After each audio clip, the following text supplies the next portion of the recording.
ನೀವು ಕಠಿಣ ಪರಿಶ್ರಮ ಮಾಡಲು ಸಮರ್ಥರಾಗಿರುವಾಗ ಅದೃಷ್ಟವು ನಿಮ್ಮ ಪರವಾಗಲು ನೀವು ಏಕೆ ಕಾಯ್ತೀರಾ?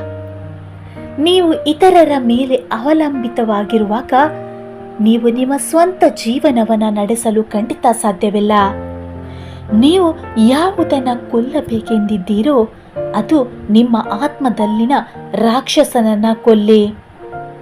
ತನ್ನನ್ನು ಅರ್ಥ ಮಾಡುವುದು ವಿಶ್ವದಲ್ಲಿ ಅತ್ಯಂತ ಕಠಿಣ ಕೆಲಸ.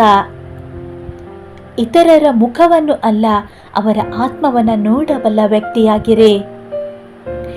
ಎಲ್ಲೆಡೆ ಪ್ರೀತಿಯನ್ನು ಹರಡುವ ಮೂಲಕ ನಮ್ಮ ತಪ್ಪನ್ನು ದೂರ ಮಾಡಿಕೊಳ್ಳಬಹುದು.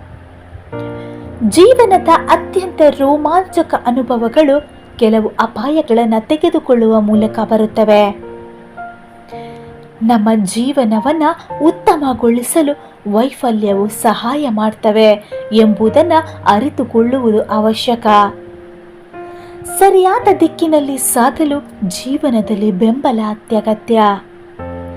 ಧೈರ್ಯಶಾಲಿ ಜನರು ಎಂದಿಗೂ ವೈಫಲ್ಯದಿಂದ ಹಿಂದೆ ಸರಿಯುವುದಿಲ್ಲ. ಅವರು ಅಸಾಧ್ಯವಾದುದನ್ನು ಮಾಡಿ ತೋರಿಸ್ತಾರೆ.